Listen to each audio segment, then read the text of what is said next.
so many things going on. I'm not going to talk long. I'm just going to give you guys a little context because this kind of started before I started recording.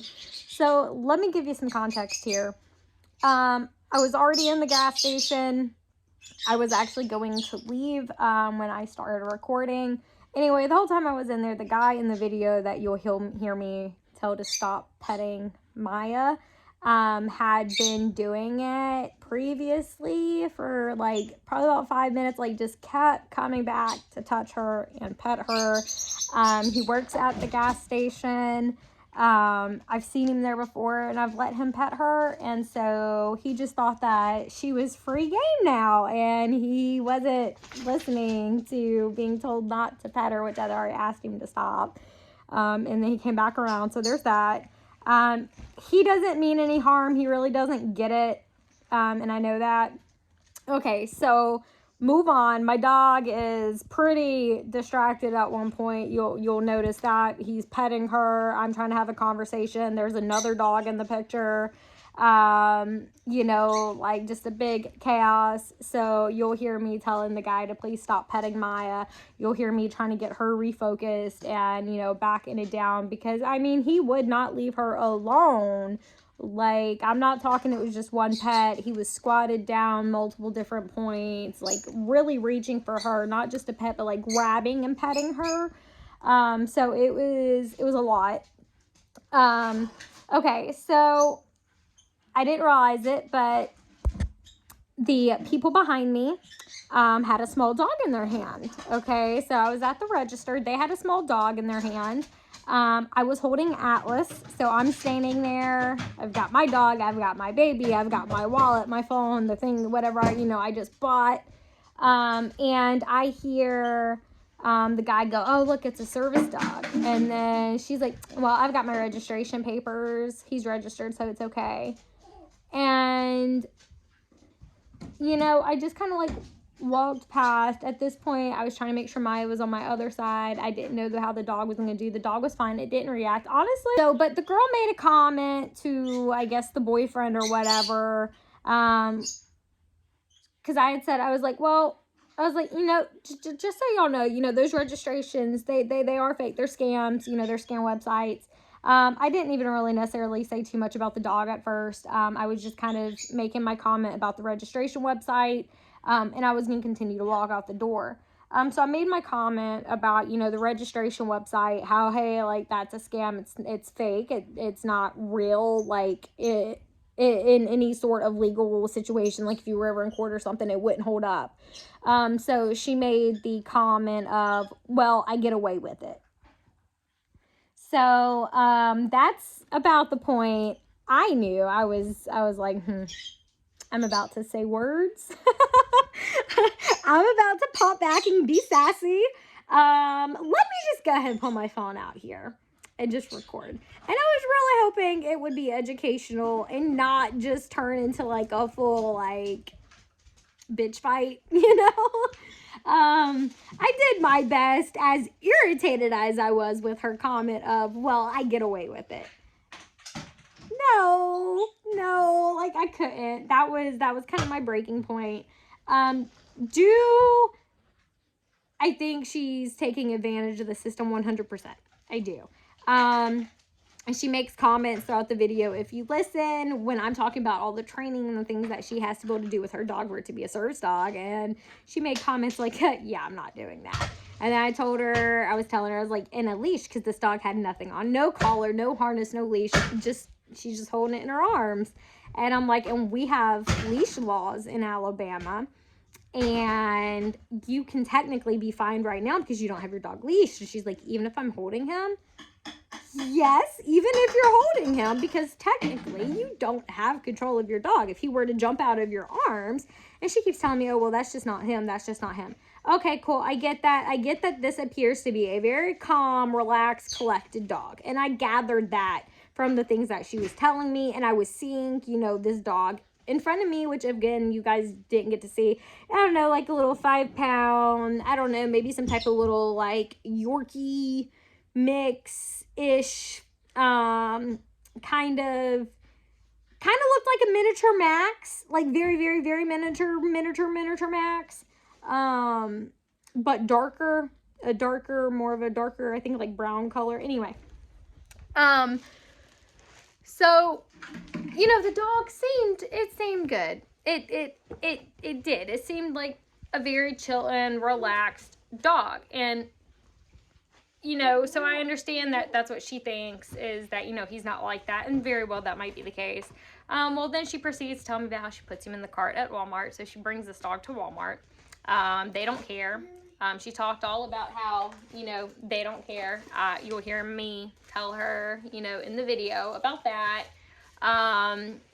And then she talks about, like, I'm genuinely trying to give her genuine information, in case she really does need it. I don't think she does. And, you know, invisible disabilities, I ain't talking about what I can or can't see. It's just her personality, the conversation, the facial expressions, which again, I know you guys didn't really get to read her body language and everything else. She really doesn't care. She just wants to bring, this is the one dog. Her other dog's aggressive, so she doesn't bring him out. This is her one dog that she can. She just likes to bring her dog out places. She doesn't want to do all the training. She doesn't want to do all of that. She gets away with it. She knows she gets away with it. So it kind of just is what it is. But yeah, enjoy this video. Saying you get away with doing something illegal. Like, it violates the laws. Pets aren't allowed into places like this. The online registrations aren't real. Please stop petting her. Just sit.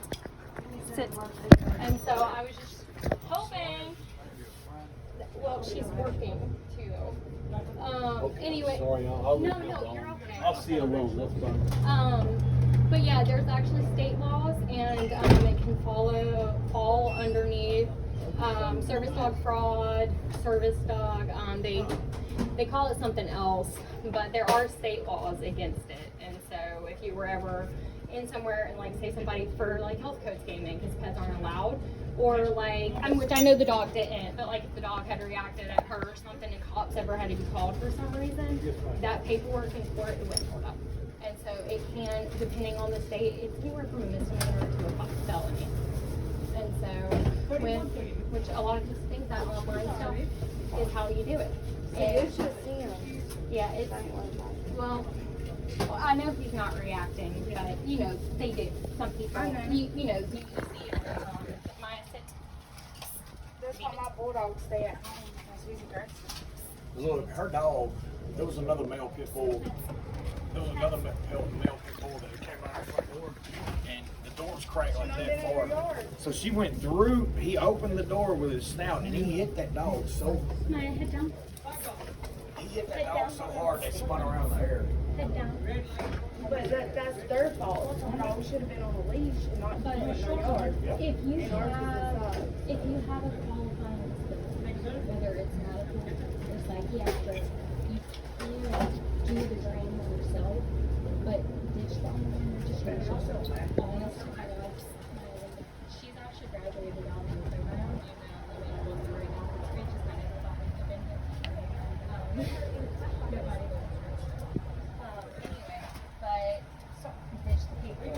Ditch the registration. If you need to do the training and actually go through, we're talking all basic obedience, public access training, so how to behave properly in public has to be knowledge. There are leash laws in Alabama, and so like you could actually get fined right now for not even having a leash. And so you're in a public place, you still have to teach. Because technically, if he was to jump out of your house right now, you don't have control. And so you can still hold him. Well, and I know that, but it's there, it's a safety thing. What if another dog jumps at you and you got him in your hands?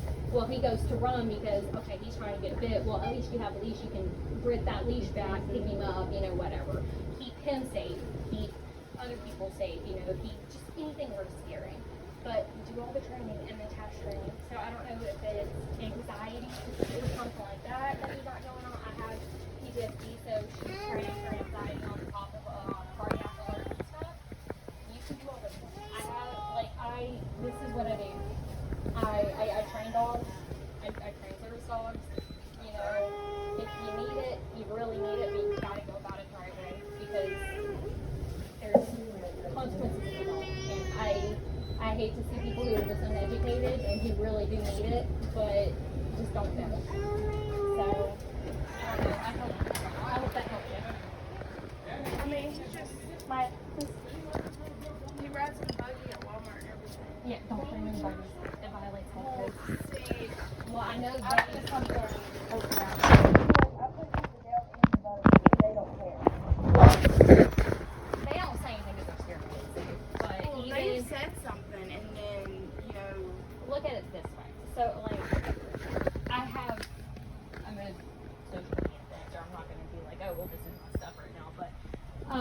So like I am very much in the public eye, and when it comes to service animals, I'm an ADA advocate. Like it's what I do.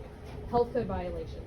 Even if they say it's okay, or they don't give you a problem with it, it's still a health code violation, right? So if health code officials come in, they can now charge you for violating that health code, not just the store.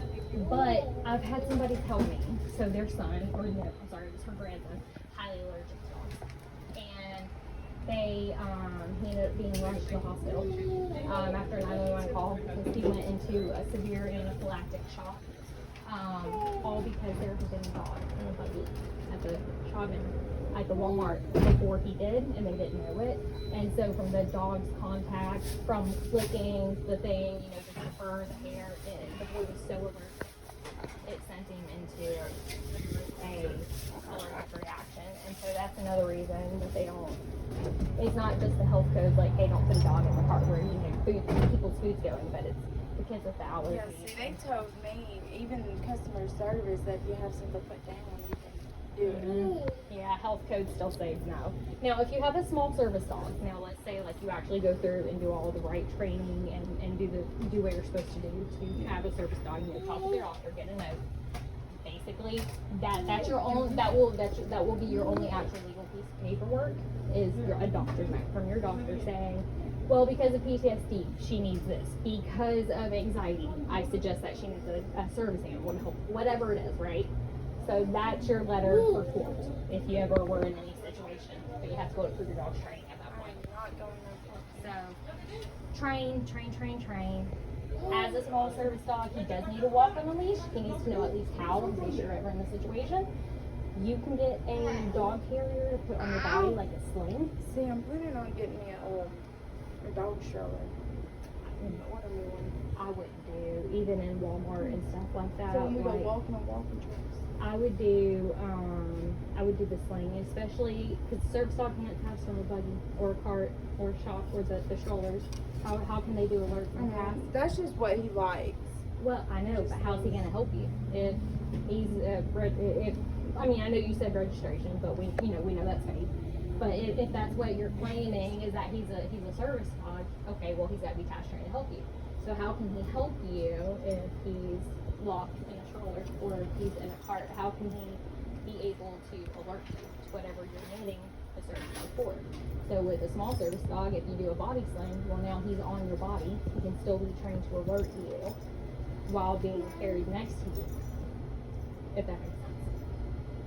So anyway, I hope that helps. But as of right now, when it comes to the terms of the law, right now, you've got to get, if you need him, that's great, but you got to do the training. Because like, I'm not kidding when I say certain states call it a felony to misrepresent an animal as a service animal, and it's not. Like and they're cracking down. They're starting to crack down really hard on it, but I hope that helps you. And y'all have a good night. Me too. No, that's good.